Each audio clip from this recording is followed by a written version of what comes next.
Does God Have a Big Toe? Stories about Stories in the Bible by Mark Gelman and Oscar de Mayo, published by HarperCollins. The story today, Rebecca and the Camel Who Made No Noise. Abram, whom God renamed Abraham, told Eliezer, his servant, to go back east to find a wife for his son Isaac.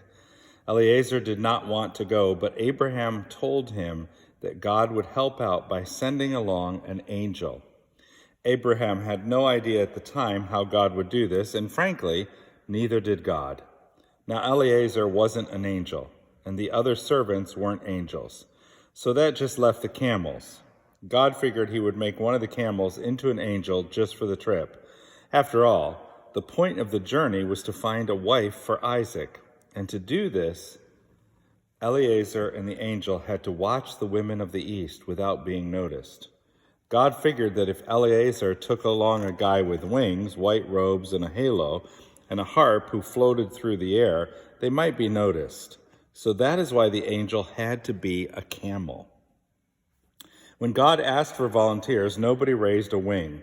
So God called upon Max. Max was the angel God called upon for all the really tough jobs. Max was the one who had to tell the extra lions and tigers that they could not go on the ark with Noah. Max was the angel who had to kick the snake out of the Garden of Eden.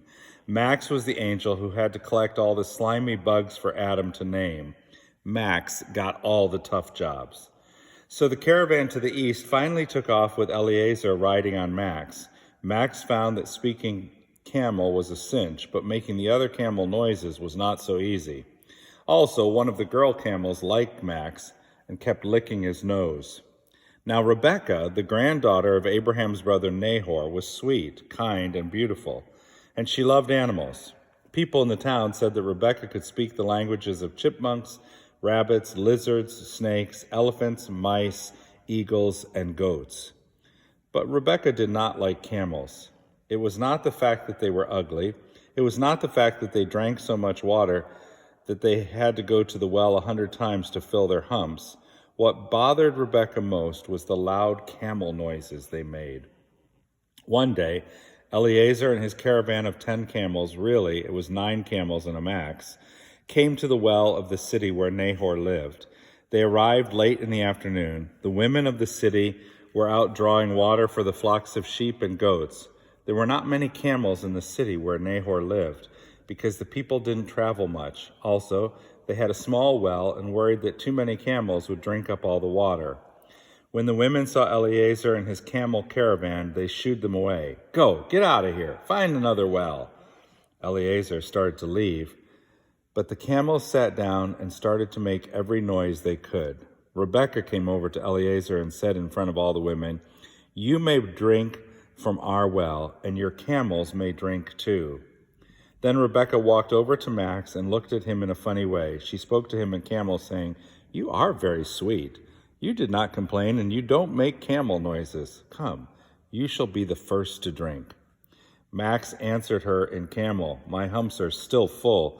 Water the other camels first." So Rebecca led the camels to the well, and they drank, and Eliezer drank, and finally Max drank. Rebecca worked most of the day drawing water for all the flocks and the camels.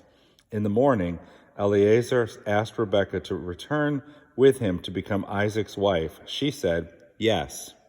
So the caravan of Eliezer came to the city of Nahor with 10 camels, but left with only 9. Rebecca looked all over for the quiet camel who did not make camel noises, but she could not find him. Up in heaven, Max was climbing out of his camel suit. God kissed Max in the way that God kisses angels and thanked him. Then God said, "Max, in a little while I'm going to need an angel to speak to Moses out of a burning bush. There is a fireproof suit over there in the corner. Why don't you just try it on for size?"